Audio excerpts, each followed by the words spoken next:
الله والحمد لله ولا إله إلا الله الله أكبر سبحان الله والحمد لله ولا إله إلا الله الله أكبر سبحان الله والحمد لله ولا إله إلا الله الله أكبر سبحان الله والحمد لله ولا إله إلا الله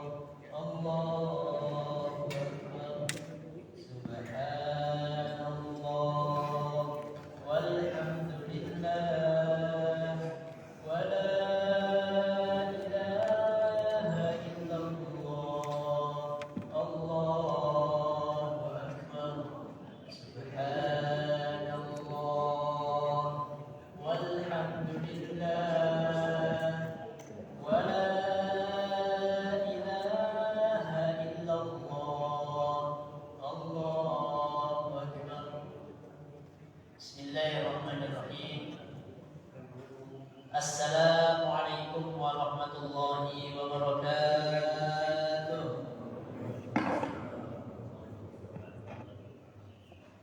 الحمد لله رب العالمين وبه نستعين على أمور الدنيا والدين والصلاة والسلام على سيدنا محمد وعلى آله وأصحابه أجمعين اللهم صل وسلم وبارك على سيدنا وحبيبنا ومولانا محمد صلى الله عليه وسلم.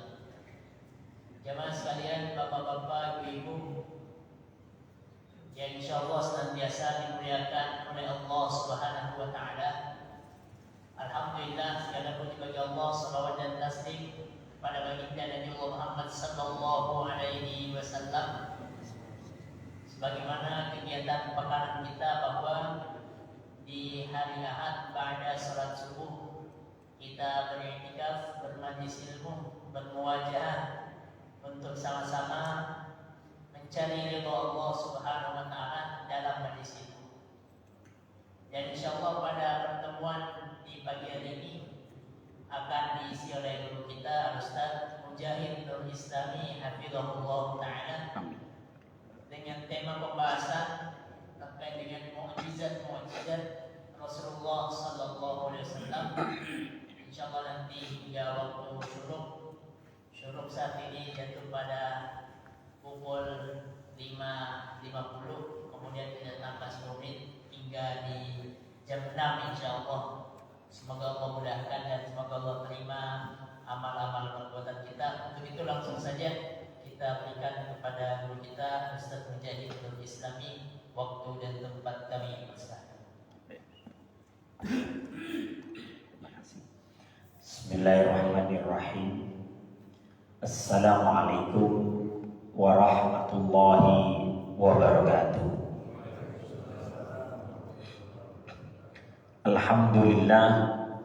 Alhamdulillahilladzi arsala rasulahu bil huda wa dinil haqq liyudhhirahu 'alad dini kullihi wa kafa billahi syahida.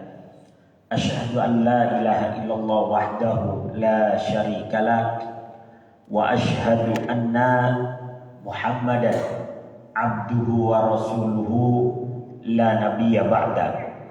Allahumma salli wa sallim ala nabiyyina Muhammad wa ala alihi wa sahbihi ajma'in, amma ba'du. Bapak-bapak dan ibu-ibu yang dirahmati oleh Allah Subhanahu wa taala, alhamdulillah pagi hari ini kita dipertemukan kembali dalam pengajian rutin kita. Mudah-mudahan duduk dan hadirnya kita di tempat yang mulia ini senantiasa menjadi pemberat timbangan amal baik kita nanti yaumul qiyamah. Amin ya rabbal alamin. Salawat dan salam senantiasa tercurah kepada Nabi Allah Muhammad sallallahu alaihi wasallam, kepada keluarga, para sahabat dan para pengikut beliau sampai akhir zaman nanti.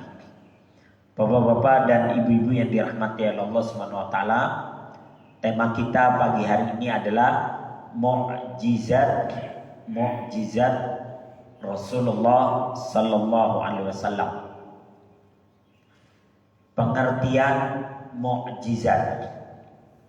Secara bahasa, mukjizat berasal dari kata mu'jiz yang artinya adalah melemahkan atau mengalahkan. Karena tujuan dari mukjizat adalah melemahkan musuh-musuh para nabi atau mengalahkan musuh-musuh para nabi. Dan sebagai pembuktian bahwa beliau adalah seorang nabi. Asal kata dari ajzun, ain, jim, zai. Ajzun itu lemah artinya. Maka orang yang lemah dalam bahasa Arab itu disebut ajuz, ya. Orang-orang tua itu disebutnya ajuz. Tapi kalau aziz, ain, zai, ya, zai itu perkasa atau kuat. Maka Allah disebut aziz. Ya, tapi kalau orang tua lemah disebut ajuz. Nah, mukjizat asal katanya dari kata ajzun, yakni melemahkan atau mengalahkan. Nah, secara istilah mukjizat adalah kejadian yang luar biasa dan itu biasa terjadi pada diri nabi atau rasul untuk membuktikan bahwa dirinya adalah seorang nabi atau rasul dan tidak dapat ditiru oleh siapapun. Jadi mukjizat itu nggak bisa ditiru oleh siapapun. Kalau untuk para nabi itu disebut mukjizat, sesuatu yang luar biasa. Kalau untuk orang-orang yang soleh, yang alim, itu disebut karomah. Jadi kalau untuk orang-orang soleh, orang-orang alim, itu disebut karomah. Sesuatu yang kadang di luar nalar kita, di luar akal pikiran kita, itu karomah. Kalau untuk kita orang awam begini, itu disebutnya ma'unah atau pertolongan. Jadi misalnya nih, kita dikejar anjing nih Pak ya. Depan kita ada sungai agak lebar. Terus kita dikejar, kita bisa lompat sampai ke seberang. Itu namanya ma'unah, pertolongan dari Allah. Begitu anjingnya pergi, coba lompat lagi kecebur kita. Itu namanya ma'unah. Atau kita dikejar sesuatu, ada tembok agak tinggi, kita bisa lompat tuh. Nah, itu berarti ma'unah. Tapi sekali aja, gak bisa dibuat berkali-kali. Mukjizat juga begitu, sekali. Gak tiap kali dibutuhkan terus bisa gitu, enggak. Musa membelah lautan itu cuma sekali.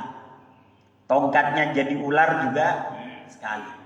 Ya, jadi mukjizat itu kadang datangnya sekali dan tidak bisa berkali-kali. Kemudian bagi umat Islam mempercayai adanya mukjizat hukumnya wajib. Walaupun itu nggak masuk akal. Ya.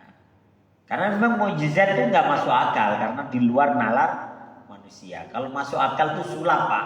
Karena sulap itu ada triknya, ya bisa dibongkar. Tapi kalau mukjizat nggak bisa dibongkar. Ya. Nah, karena mukjizat itu dimiliki oleh para nabi dan rasul. Lantaran mukjizat dari kekuasaan yang telah dikehendaki oleh Allah Subhanahu wa taala.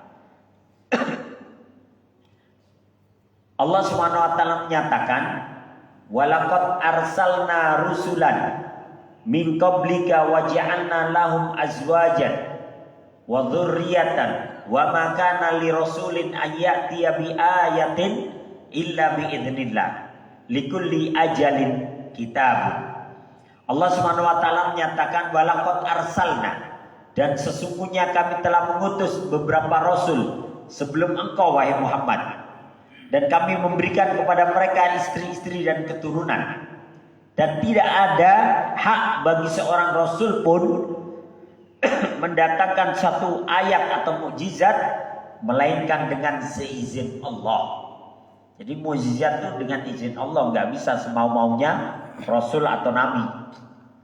Bagi tiap-tiap masa atau bagi tiap-tiap zaman ada kitab yang tertentu. Maka kita mengetahui bahwasanya Musa itu punya mukjizat. Para nabi mereka juga punya mukjizat. Nah, ini diantara mukjizat para nabi. Ya. Ini ketika Musa harus berhadapan dengan Fir'aun. Ya.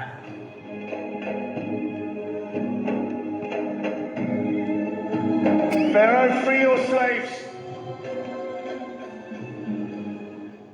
Di mana Fir'aun itu mengaku sebagai They came Tuhan. here as free men. Let them leave as free men. We've given you our labor and our blood for 400 years. Now you give us something. Our freedom. My people built this. They created the wealth of Egypt. Is their freedom too much to ask in return?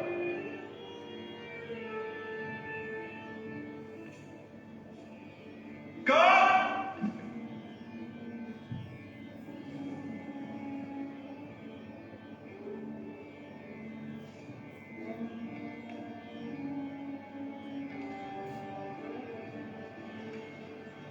Nah, mukjizat Nabi Musa itu seperti sihir, Pak. Kenapa? Karena lawan-lawannya adalah tukang sihir, sehingga mukjizatnya mirip, ya, mirip.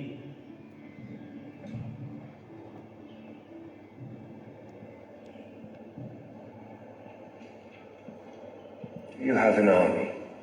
No. Do the other slaves have an army? No. Then why should I let them go? Because God demands it. And where is he? This God of yours, I see my gods. My priests. I don't see yours. But he's more powerful a God than all of yours. Really? A slave god more powerful than the gods of all this. Nah, di sini Musa menunjukkan mukjizatnya. Tentunya diperintah oleh tongkatnya jadi ulang. Tapi kalau dalam hadis, dalam Al-Quran, ulangnya gede, Pak, ya. Ini karena film aja, jadi ulangnya agak kecilan gitu ya. Nah, ini dikira sulap oleh Of Egypt Fir'aun. perform tricks like this. What are you trying to prove?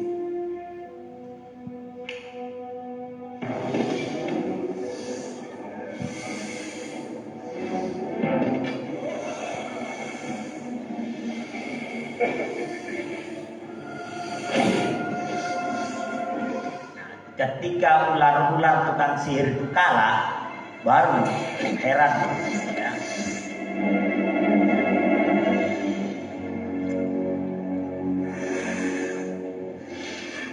You allow your people to follow their gods. Let us follow ours. Let us go into the desert for 3 days to worship. Tapi dengan pembuktian apapun, Fir'aun itu tetap tidak mau terima. Ya, Fir'aun tidak mau menyembah Allah, sehingga akhirnya Allah lah yang membinasakan Fir'aun. Ya.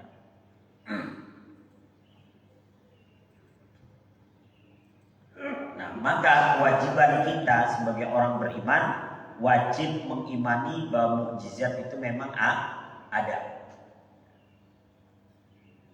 Macam-macam mukjizat.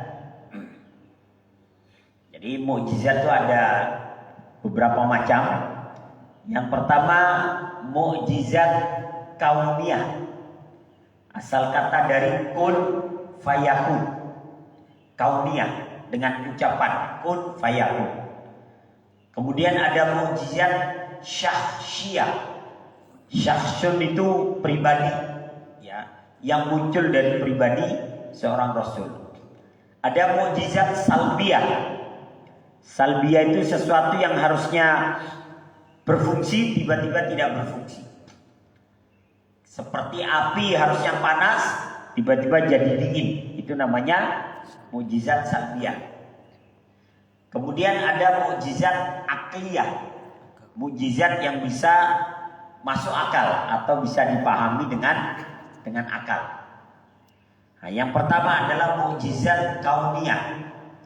Mukjizat kauniyah adalah mukjizat yang memiliki keterkaitan dengan peristiwa alam. Seperti misalnya peristiwa bulan yang dibelah menjadi dua oleh Nabi Muhammad sallallahu alaihi wasallam. Jadi Rasul itu pernah diminta oleh Abu Jahal untuk membelah bulan. Kalau memang kamu Nabi, coba bisa belah bulan enggak? Maka dengan izin Allah, Nabi belah itu dengan jari Nabi, dibelah bulan purnama itu, kemudian yang satu diarahkan ke sana, yang satu diarahkan ke sana. Ya. Kata Abu Jahal apa? Memang kamu tukang sihir. Ya. Kemudian Abu Jahal itu yakin itu sihir. Tapi di hati kecilnya benar gak disihir? Karena kalau sihir itu hanya tampak depan mata aja. Maka untuk membuktikan itu, ketika ada kafilah dari negeri Syam datang ke kota Mekah, maka Abu Jahal itu nanya kepada rombongan dagang itu, beberapa malam yang lalu kalian lihat peristiwa aneh gak? Oh iya, kami melihat bulan terbelah jadi dua. Kalau sihir itu depan mata Abu Jahal aja. Tapi ini kok orang yang di kafilah, yang di perjalanan kok lihat. Tapi Abu Jahal tetap gak yakin. Bohong nih kayaknya Muhammad nih gitu kan. Maka dia nanya kafilah lain yang datang ke Mekah.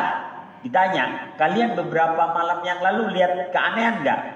Oh iya, kami melihat bulan terbelah jadi dua. Yang satu ke arah sana, satu ke arah sana. Beberapa kafilah ditanya sama jawabannya. Dalam hati kecil Abu Jahal, berarti Imam Muhammad ini membelah bulan. Tapi karena dia memang tokoh Quraisy, nggak mau dong ngakui hal-hal begitu.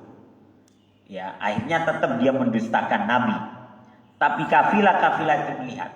Dan belakangan NASA, Lembaga Antariksa Nasional Amerika, menyatakan bahwa bulan pernah terbelah 1400 tahun yang silam. Dan itu benar-benar difoto, ya, bahwa ada bekas belahan pada bulan. Jadi ini disebut mukjizat kauniyah, mukjizat yang berasal dari fenomena alam, atau peristiwa dibelahnya Laut Merah oleh Nabi Musa dengan tongkatnya, dipukul dengan tongkatnya laut terbelah. Nah itu disebut kauniyah. Karena itu dengan ucapan Allah kun fayakun, ya, maka disebutnya mukjizat kauniyah. Nah, ini ketika Musa membelah lautan dengan izin Allah, ya.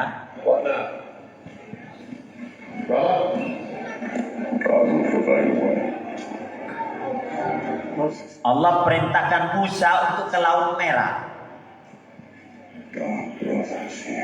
Dan Musa tidak tahu apa yang harus dilakukan. Pokoknya ke Laut Merah aja. Allah tidak pernah berikan bocoran, wahai Musa, nanti lautnya saya belah. Enggak. Pokoknya kamu ikuti aja perintah Allah, ke Laut Merah. Kan dibawa ke Laut Merah. Ya. Tapi karena keyakinan Musa, maka Allah berikan jalan.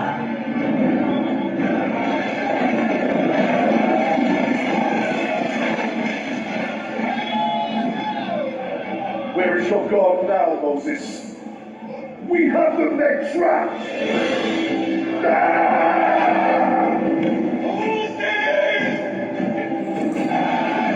Ya, sementara Fir'aun merasa wah kita bisa membantai Bani Israel nih. Karena mereka terjebak, depan mereka lautan yang sangat dalam, ya. Graves in Egypt that you brought us here to die, because that is what you've done. Musa itu sempat dimaki-maki oleh Bani Israel. Sempat dibilang bodoh, dibilang ini, itu, dan sebagainya. Kenapa? Karena nggak ada jalan lain. Ya, tapi Musa dengan tenang berkata, Inna ma'iya Rabbi sayahdin. Aku bersama Allah yang akan berikan petunjuk kepadaku.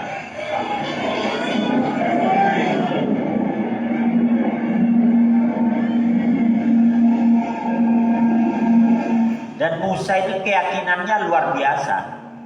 Ya. Lord, I cannot believe this is the end you plan for us.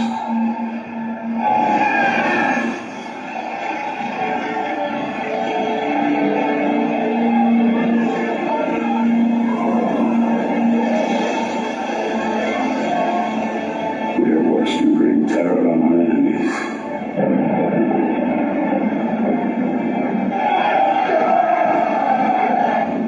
You kept death from our door.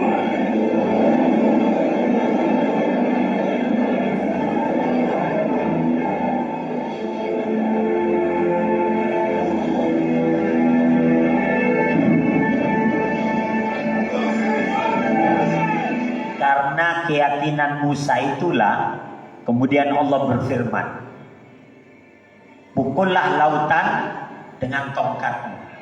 Maka di situ kemudian terbuka jalan.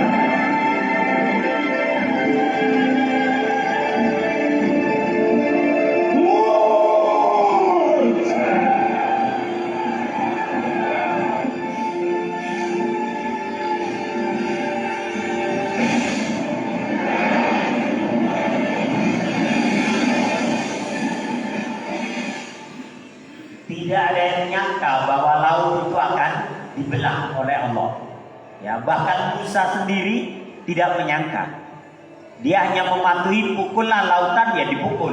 Ya, dan di situ kemudian Allah berikan jalan. Ya.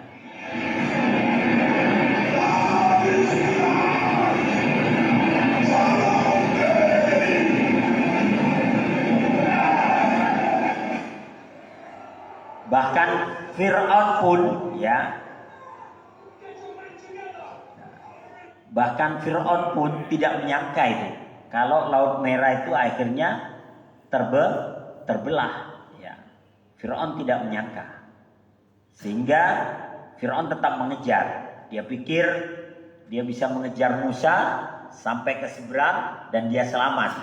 Tapi rupanya Allah menginginkan takdir yang lain. Maka kemudian Fir'aun itu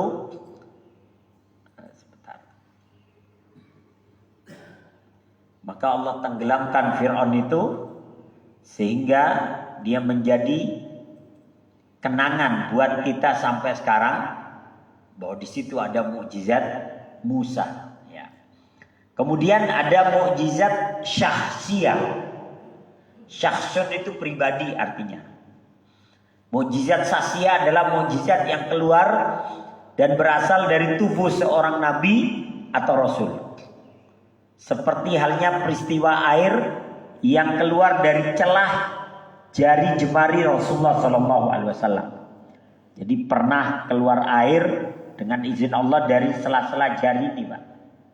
Keluar air ketika dalam perang Khandaq. Dalam perang Khandaq itu ini kota Madinah dan parit atau lubang yang harus digali itu sekitar 7 km dari kota Madinah. Jadi jauh, kayak dari sini ke Pasar Minggu. Nah, ketika itu yang menggali sekitar 1.500 kaum muslimin. Ketika kehausan, karena itu galinya berhari-hari, kehabisan air, maka Rasulullah meminta didatangkan teko, ya. Teko atau ceret kata orang. Maka Rasulullah memasukkan tangannya ke dalam teko dan teko itu pun kemudian berisi air. Sahabat meriwayatkan diantaranya adalah Anas bin Malik bahwa aku melihat air itu keluar dari jari jemari Rasulullah SAW dari sela-selanya. Nah, ya memang nggak masuk akal namanya mukjizat. Ya. Kalau masuk akal namanya sulap. Ya, sulap itu ada orang bisa keluar air karena memang ada selangnya dipasang gitu kan. Kalau Nabi dia memang mukjizat, nggak bisa dimasukkan akal. Atau mukjizat Syakhsiyah itu adalah cahaya yang memancar dari tangannya Musa. Jadi Musa itu pernah dalam perjalanan malam tidak ada penerang, maka Musa memasukkan tangannya ke dalam ketiaknya. Dan itu pun juga atas perintah Allah. Masukkan tanganmu wahai Musa ke dalam ketiak, dimasukkan. Dikeluarkan keluar cahaya itu, Pak, sehingga cahaya itu bisa menerangi perjalanan mereka.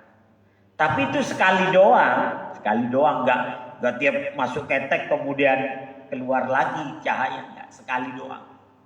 Ya, kalau kita masuk ketek keluar pingsan gitu ya. Nah, jadi itu mukjizat Syakhsiyah. Atau penyembuhan penyakit buta atau kusta yang dilakukan oleh Nabi Isa dengan izin Allah. Nabi Isa pernah menyembuhkan dengan izin Allah orang yang buta. Diusap aja oleh tangan Nabi oleh Nabi Isa. Diusap melek itu orang. Orang yang kena penyakit lepra, kusta diusap oleh tangannya Nabi Isa sembuh. Nah, itu namanya mukjizat Syakhsiyah. Kemudian ada mukjizat salbiyah, ya. Ada mukjizat salbiyah. Nah, mukjizat salbiyah adalah yang membuat sesuatu itu tidak berdaya.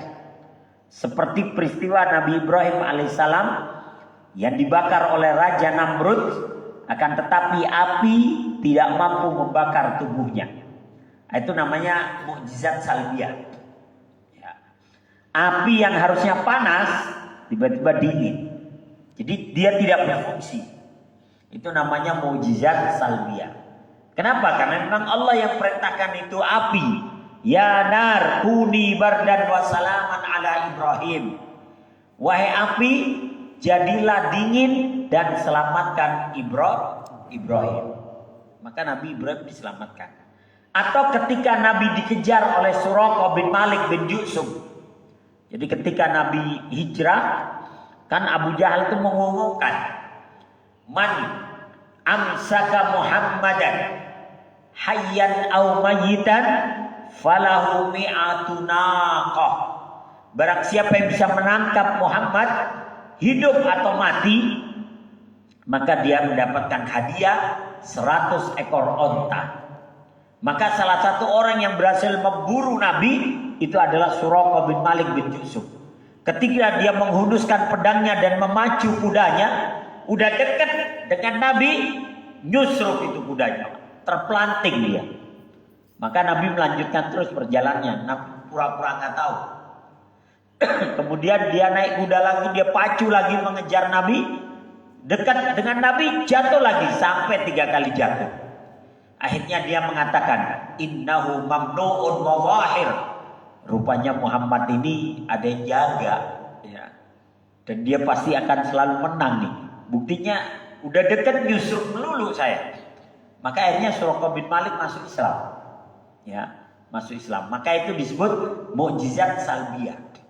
Padahal udah dekat dia, jarak dia dengan Nabi itu udah dekat. Tinggal ayunkan pedang, Nabi jatuh. Tapi ternyata dia yang jatuh. Nah, itu namanya mukjizat salbiyah. Kemudian ada mukjizat akliyah. Mukjizat akliyah merupakan mukjizat yang rasional ataupun yang bisa masuk ke dalam akal. Karena hanya ada satu mukjizat, yaitu kitab suci Al-Quran. Jadi Al-Quran ini satu-satunya mukjizat yang bisa diserap oleh akal kita. Bahkan bisa dihafal oleh siapapun. Ada yang bisa menghafalnya secara keseluruhan, adanya hanya beberapa surat atau beberapa ayat. Bahkan mohon maaf, anak yang autis pun, anak autis bisa menghafal Al-Quran. Bahkan anak kecil umur 2 tahun itu bisa hafal Al-Quran. Ya, bisa hafal Al-Quran. Nah ini, maka dia disebut mukjizat akliyah. Nah, sekarang kita masuk pada mukjizat Rasulullah Sallallahu Alaihi Wasallam. Ada satu buku khusus, judulnya Mukjizatur Rasul. Mukjizat Rasulullah. Di situ disebutkan ada sekitar 50 mukjizat Nabi. Di antaranya adalah Isra dan Mi'raj, ya. Nabi membelah bulan dan sebagainya. Tapi pada kesempatan kali ini kita hanya menyampaikan beberapa saja. Kita tidak menyampaikan secara keseluruhan. Mukjizat Nabi yang pertama adalah Al-Quran.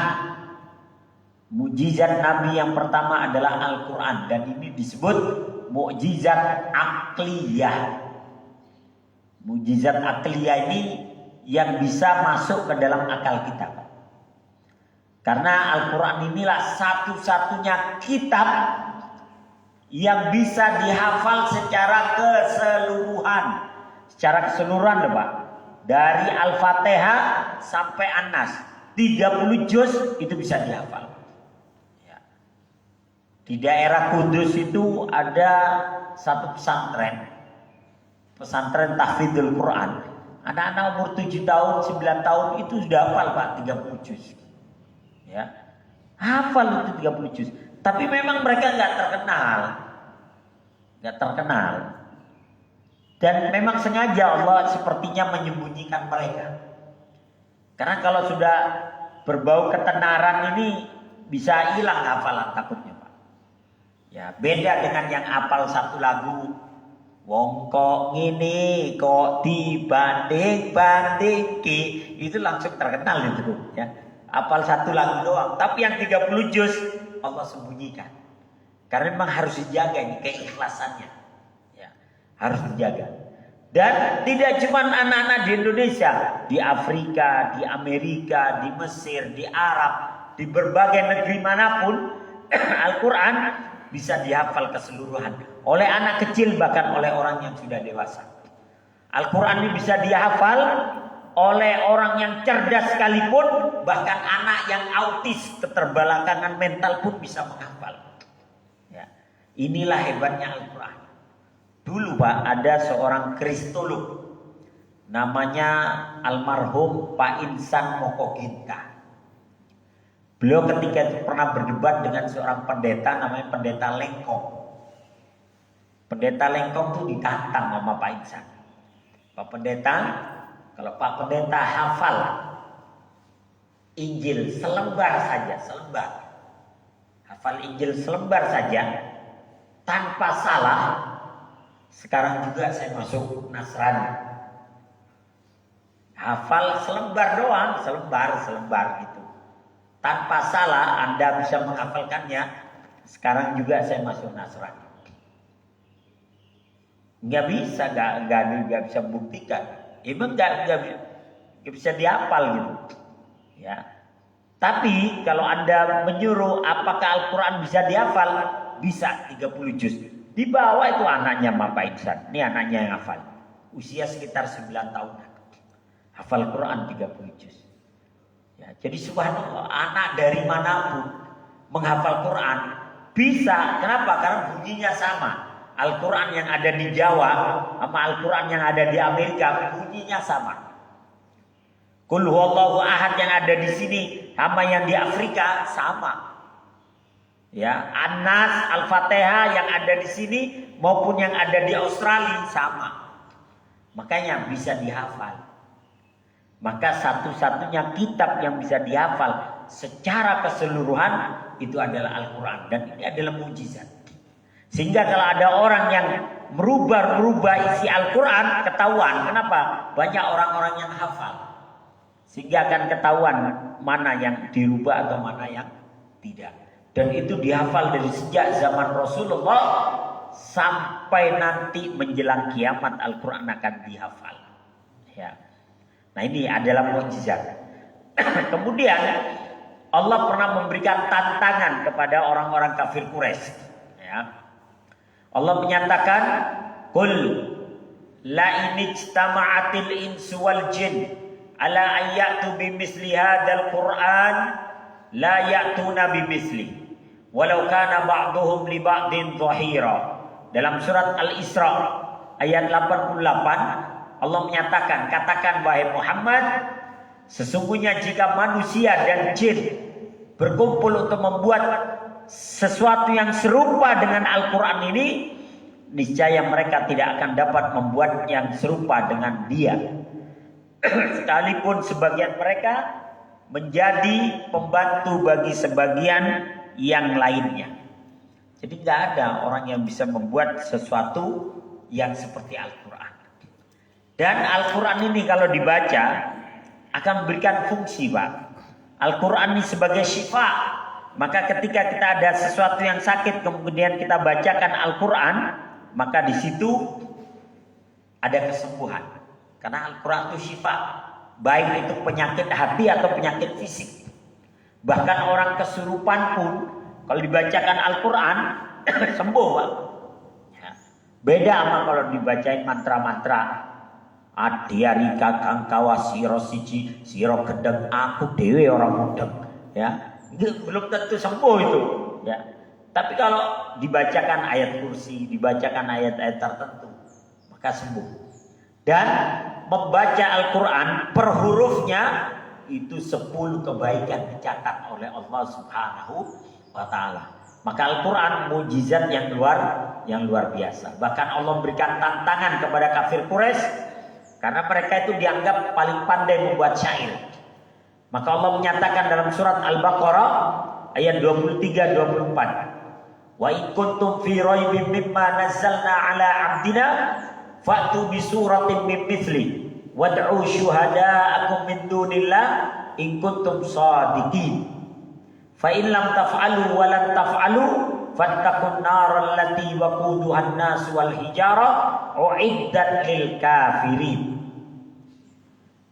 Dan jika kalian tetap dalam keraguan tentang Al-Quran yang kami wahyukan kepada hamba kami, yakni Muhammad, maka buatkan satu surat saja. Jadi Allah tantang kafir Quraisy ketika itu untuk membuat satu surat yang sepadan dengan Al-Quran. Satu surat, bukan 114 surat. Satu surat saja kau buatkan yang sepadan dengan Al-Quran. Dan ajaklah penolong-penolongmu selain Allah jika kalian orang yang benar.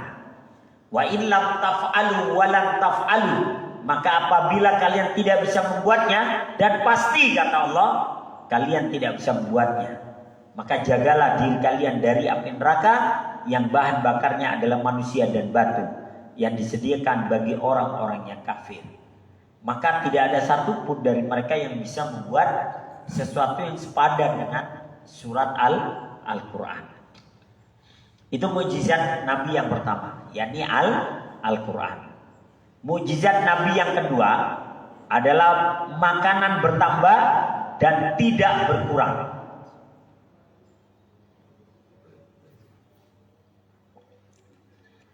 Jadi mukjizat berikutnya adalah makanannya bertambah dan tidak berkurang. Diriwayatkan oleh Imam Al-Bukhari dari Jabir bin Abdullah, dia berkata bahwa seorang sahabat yang bernama Abdullah bin Amr bin Haram meninggal dunia dengan meninggalkan hutang piutang, yakni meninggalkan hutang-hutang kurma beberapa karung kepada beberapa orang. Maka aku pun, kata Jabir, aku meminta Rasulullah agar berkata kepada orang-orang yang dihutangi oleh Abdullah bin Amr untuk menggugurkan hutang piutangnya agar dimaafkan hutangnya. Maka Nabi pun meminta kepada para sahabat itu agar di antara mereka mengikhlaskan hutang mereka. Tapi rupanya mereka enggan. Mohon maaf ya Rasulullah, dia hutang kepada saya beberapa karung, jadi agak banyak. Jadi kami tetap ingin menagihnya, ya. Maka Nabi pun kemudian berkata kepada Jabir bin Abdullah, pergilah dan bagilah kurma yang kau miliki menjadi beberapa bagian. Maka kurma ajwa dikumpulkan dalam kelompok tersendiri dan kurma milik Abdullah dikumpulkan dalam kelompok yang lain. Lalu dibawalah kurma tersebut kepadaku, ya, kepada Jabir bin Abdullah. Maka aku pun menjalankan perintah Rasul, lalu membawa kurma tersebut kepada Rasulullah. Lalu beliau datang dan duduk di atas kumpulan kurma tersebut atau di tengah-tengahnya. Kemudian beliau bersabda, berikan setiap orang sesuai dengan ukuran masing-masing.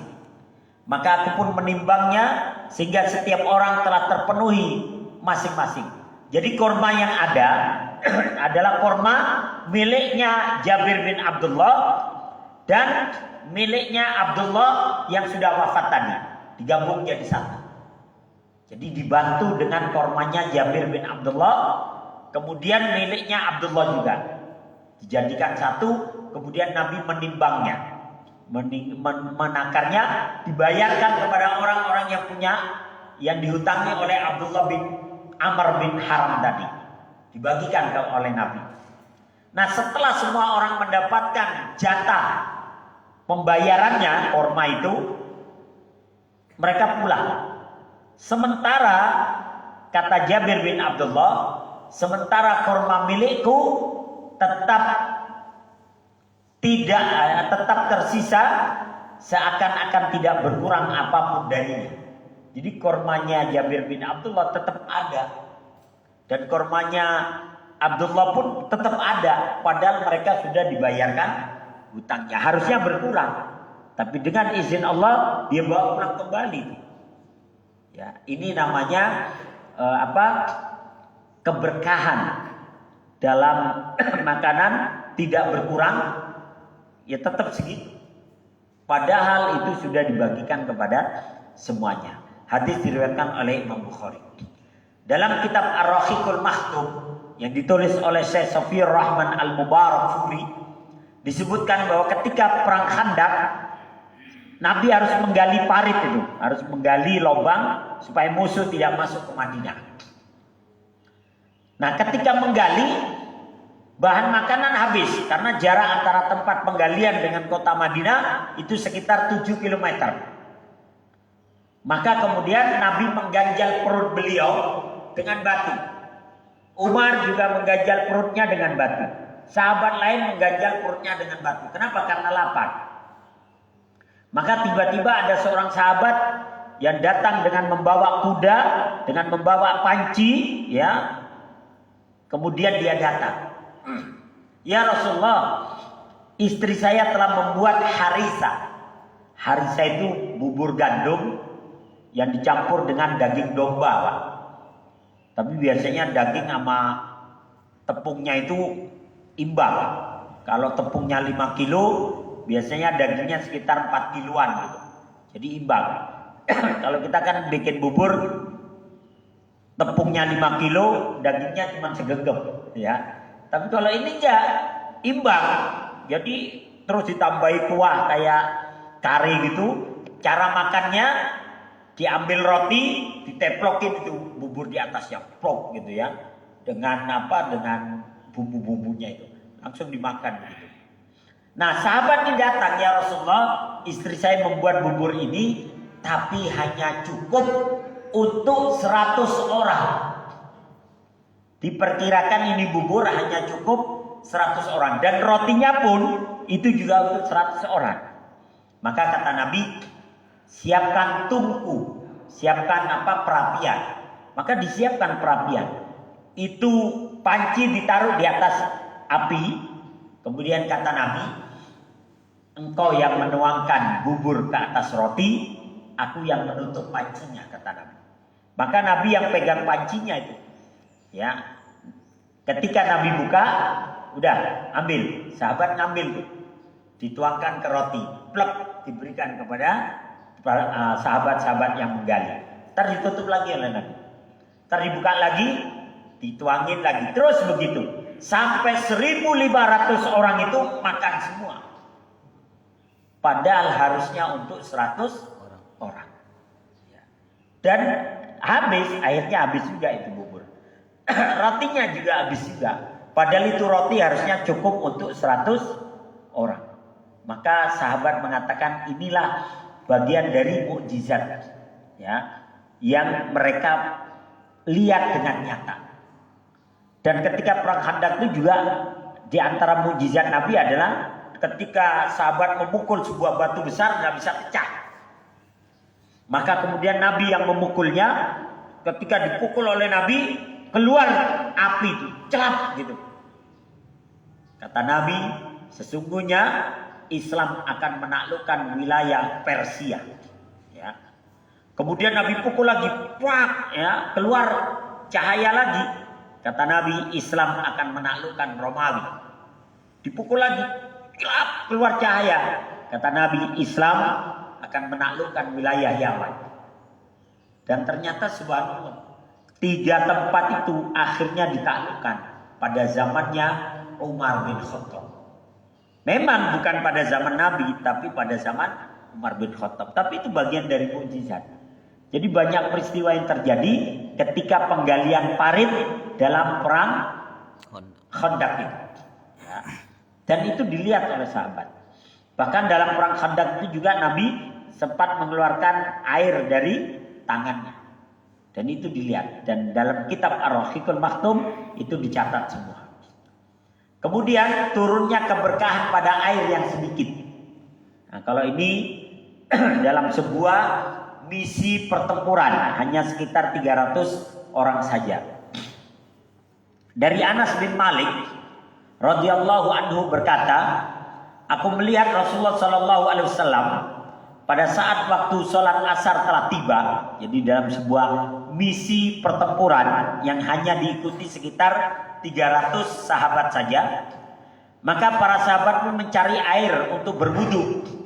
Namun mereka tidak mendapatkannya karena kan dalam perjalanan di tengah-tengah padang pasir. Maka didatangkan kepada beliau bejana. Bejana itu apa? Baskom, Pak, ya. Bejana yang berisi air untuk berwudu.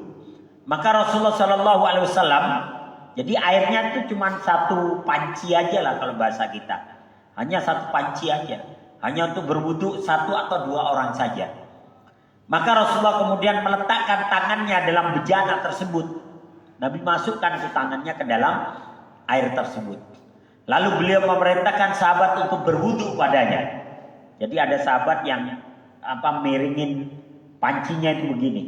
Tangan Nabi masuk. Ya.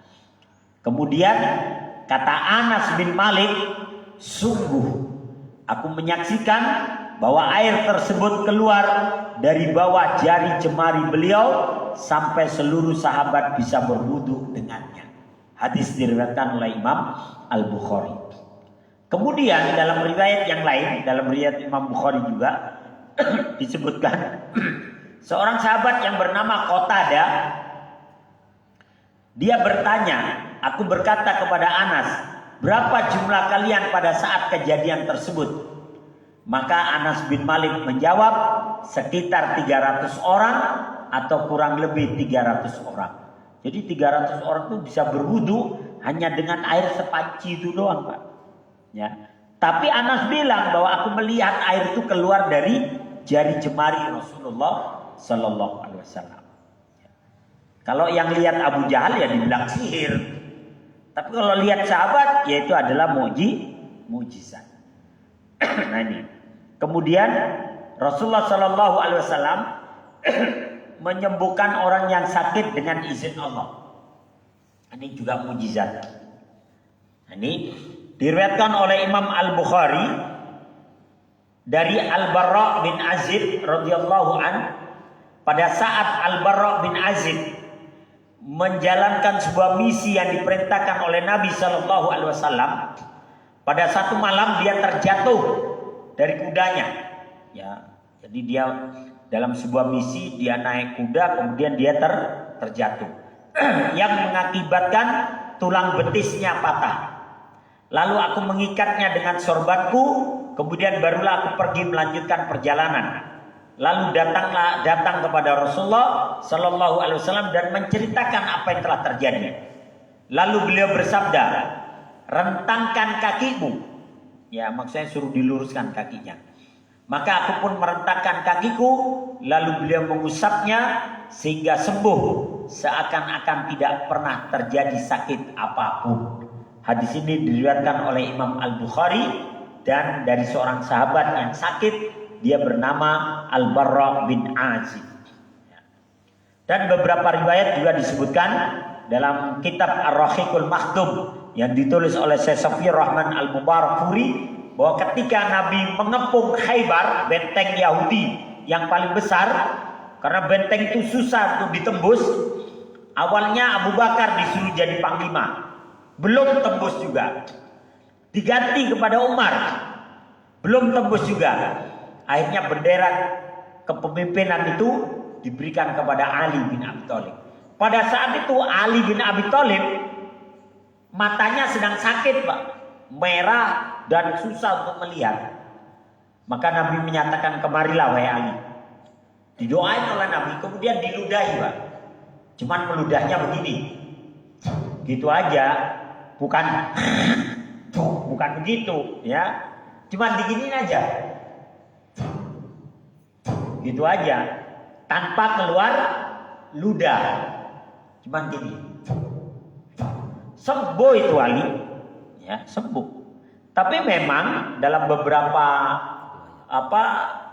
tentang kesehatan, air liur kita memang kadang ada ininya, ada enzim penyembuhnya. Makanya kan kalau ada orang luka gitu kadang dikasih ludah, kering gitu kan. Jadi memang pernah saya kan ngajar juga di sebuah madrasah, di mana di madrasah itu ada anak-anak SD juga yang ikut belajar di sana. Ada anak SD, Pak, jatuh itu, nangis, namanya anak kecil ya, kolokan. Saya giniin, ayo sini, Bapak obatin pakai ludah Bapak. Enggak Pak, udah Pak, sembuh Pak, langsung sembuh itu, nangisnya hilang langsung Pak. Udah Pak, sembuh ya. Kalau dia bukan sembuh karena ludah, jijik ya, jadinya dia langsung bilang sembuh. Udah Pak, sembuh Pak, katanya. Saya gini nih, sini nih Bapak ini pakai ludah gitu. Langsung dia, enggak Pak, sembuh deh Pak. Enggak jadi nangis itu. Maka kata guru-guru lain, memang bener ya, ludah itu manjur ya. Nah, Ali diginiin, sembuh. Nah itu adalah bagian dari mukjizat Rasul. Ya. Makanya kadang kan ditiru oleh para dukun, Pak ya. Sini, gitu ya. Udah sembuh itu orang kadang ya. Karena apa ya? Sugesti kali ya, sugesti. Nah, tapi kalau Nabi memang itu mujizat. Kemudian satu lagi, karena udah hampir masuk jam 6, batang pohon korma menangis. Jadi batang pohon korma menangis. Diriwayatkan oleh Imam Al-Bukhari dari Jabir bin Abdullah pula bahwa pada hari Jumat Rasulullah SAW berdiri pada sebuah batang pohon korma. Lalu ada seorang wanita atau laki-laki dari kaum Ansor, dia mengatakan, wahai Rasulullah, apa tidak sebaiknya kami buatkan Anda mimbar? Maka Rasulullah menyatakan, tidak apa-apa. Jika kalian mau, kata Nabi, maka mimbar ini menjadi sebuah fasilitas. Beliau menjawab, tidak mengapa. Maka mereka pun membuatkan sebuah mimbar. Dan pada saat Jumat berikutnya datang, beliau mendekati mimbar tersebut. Namun, pohon korma yang telah diletakkan atau batang korma yang tadinya ada di dalam masjid, itu diletakkan di luar masjid. Tiba-tiba pohon korma batang korma itu menangis terseduh-seduh, sama seperti nangisnya seorang anak. Kemudian Rasulullah SAW turun dari mimbar tersebut, memeluk pohon batang korma tersebut. Kemudian Nabi bilang, udah diam. Maka dia kemudian diam. Beliau bersabda kepada sahabat, batang korma ini menangis karena dulunya dia mendengar zikir yang pernah disebutkan pada saat aku berada di atasnya. Karena sekarang dia tidak akan dengar lagi. Jadi Pak, dulu belum dibuatkan mimbar Nabi. Ya, ketika Nabi belum dibuatkan mimbar, Nabi itu berdiri di atas batang korma. Jadi ada batang korma taruh di depan samping pengimaman. Jadi Nabi kalau berkhutbah, itu Nabi berdiri di atas batang korma itu. Nah, supaya beliau tidak jatuh, maka beliau berdirinya dengan membawa tongkat. Makanya kan di antara sunnahnya seorang khotib boleh dia bawa tongkat. Karena Nabi pernah melakukannya. Walaupun setelah dibuatkan mimbar, Nabi nggak bertekan pada tongkat lagi. Kan kalau di pohon korma itu kan agak bundar Pak ya, agak bulat gitu. Jadi kalau Nabi nggak pakai penahan, nggak pakai tongkat bisa jatuh. Makanya Nabi berpegang pada tongkat. Kadang pakai pedang, kadang pakai tombak, ya. Sehingga ada sebagian masjid yang memang khotibnya dikasih tongkat. Gak ada masalah karena pernah dilakukan oleh Nabi. Apa yang pernah dilakukan oleh Nabi itu akan menjadi sunnah sampai hari kiamat. Tidak dilakukan juga nggak apa-apa. Karena itu tujuannya untuk supaya tidak jatuh aja. Nah, kemudian sahabat membuatkan mimbar. Cuman mimbar Nabi itu modelnya begini Pak. Anak tangga pertama, anak tangga kedua, anak tangga ketiga. Nah yang keempat itu agak tinggi tempat duduknya.